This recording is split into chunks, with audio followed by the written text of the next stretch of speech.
सारा को तो बस एक ही बात की फिक्र सताए जा रही होती है और वो बार बार बस एक ही बात कर रही होती है। ज़ारा को कह रही होती है कि तुम यहाँ पर आ ही गई हो तो अब सुकून से रहो और सुकून से रहने दो। सारा इसलिए ज़ारा को ये बातें कर रही होती है, उसको यही खौफ दिल में होता है कि कहीं उसकी शादी आदिल से कैंसिल ही ना हो जाए। बस वो तो यही चाह रही है कि जल्द से जल्द आदिल के साथ मेरी शादी हो जाए। सारा ज़ारा को यही कहती है कि पहले ही फुप्पो की तबीयत नहीं ठीक, आपको पता है कि उनका एक्सीडेंट हुआ है और ऊपर से आप इस तरह की बातें कर रहे हैं सब, तो वो बहुत ज़्यादा परेशान हो रही है। आप फुप्पो के साथ इस तरह से ना करें, आप लोग फुप्पो पर इतने भी इल्ज़ामात ना लगाएं। और उधर आप लोग देखेंगे कि जैसे ही सारे घर वाले एक साथ खड़े होंगे यहाँ पर जमा हुए,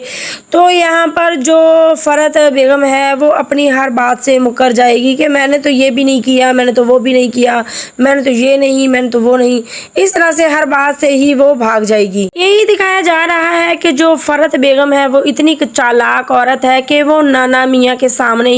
नाना मियाँ पर इल्ज़ाम लगाना शुरू कर देगी कि आप सब झूठ बोल रहे हैं, ऐसा कुछ भी नहीं, आप क्यों झूठ बोल रहे हैं। फ़रत बेगम की ये चालाकियाँ देखकर नाना मियाँ भी हक्का बक्का रह जाएगा और नाना मियाँ यहाँ पर फ़रत को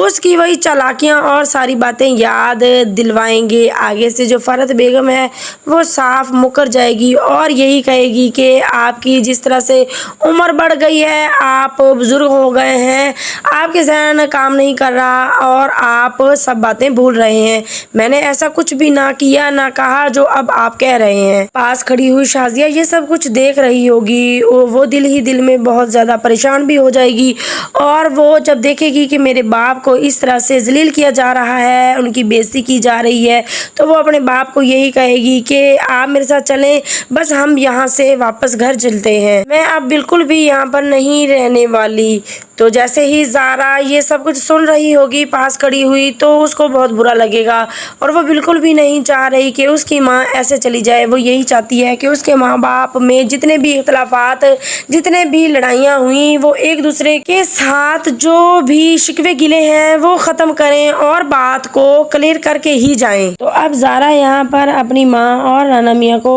वहाँ वापस घर जाने से रोक देगी और कहेगी कि आप लोग कहीं भी नहीं जा रहे, बिल्कुल भी नहीं जा रहे, यहीं रुके। ज़ारा यही कहेगी अपनी माँ और नाना मियाँ से कि आप लोगों को यहाँ से जाने की कोई ज़रूरत नहीं है, तब तक नहीं जाएंगे जब तक आप लोगों के तमाम सवालों के जवाबात ना मिल जाएं। और ज़ारा को यहाँ अपनी फ़रत फुप्पो पर बहुत ज़्यादा गुस्सा आने वाला है और वो यहाँ पर फुप्पो पर ही भड़क जाएगी। यहाँ पर ज़ारा की माँ फ़रत से पूछती लेकिन जो ज़ारा है वो ही अपने सवाल